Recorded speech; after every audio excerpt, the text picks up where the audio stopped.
جی hello, السلام علیکم سب کو۔ وعلیکم السلام ورحمۃ اللہ، جی فرمائیے۔ جی، جی مفتی صاحب ابھی کچھ دن پہلے آپ نے اسٹریم کری تھی غالباً زید پٹیل صاحب کے ساتھ اسلامک سلیوری پہ آئی تھنک۔ جی ہاں، اس میں آپ نے بتایا تھا کہ ہسٹوریکلی جیسے یہ راجا ہوتے تھے کوئی بھی کسی کو اگر جیسے سلیو بناتا تھا تو وہ حرام تھا، جیسے حملہ کر کے یا کسی کو بیچ کے خرید کے۔ نہیں یہ میں نے نہیں کہا تھا۔ مطلب آپ نے کہا تھا پرزنر آف وارز کے طور پہ ہی سلیوری جو ہے الاؤڈ ہے اسلام میں۔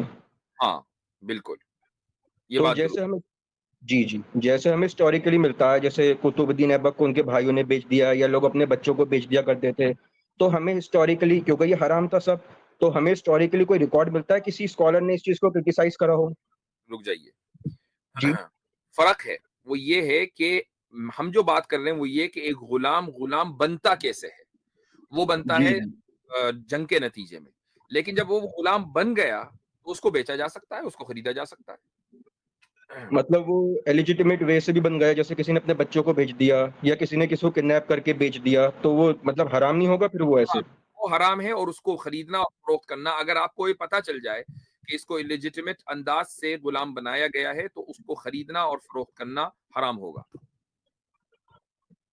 تو یہ جتنے بھی مطلب کنگز وغیرہ تھے سب یہ حرام کام ہی مطلب چل رہا تھا ان کا، جو اگر غلط کام کرتے تھے، میں جنرلائز نہیں کر رہا۔ آئی ڈونٹ نو، میرے علم میں نہیں ہے کہ ان کو غلام کس طریقے سے بنایا گیا، ایسا بھی ہو سکتا ہے کہ ان کے والد یا دادا غلام رہے ہوں اور پھر وہ غلام کی اولاد غلام رہی ہو اور اس کے بعد ان کو بیچ دیا ہو، میرے علم میں نہیں ہے۔ تو ہمیں ہسٹوریکلی اسکالرس بھی ملتے ہیں جنہوں نے اس چیز کو کرٹیسائز کرا ہو کہ یہ مطلب ایسا حرام ہے بنانا غلام، جو آپ نے بتایا مطلب جیسے۔ کہ کہی ہے وہ علماء ہی کی بنیاد پر کہی ہے، جو ہسٹوریکلی نہیں، پورے علماء اس چیز کے اوپر متفق ہیں کہ جب کسی کو یعنی کسی کو اگر کڈنیپ کر لیا اور کڈنیپ کر کے اس کو غلام بنا لیا تو یہ اسلام کے خلاف ہے، اس کو اسلام نے ابالش کر دیا تھا پہلے ہی دن۔ جی اوکے، صرف پریزنر آف وارز وہی الاؤڈ ہے جیسا کہ آپ نے اس اسٹریم میں سمجھایا تھا۔ بالکل۔ ٹھیک ہے، جزاک اللہ۔ یا اچھا حضرت میں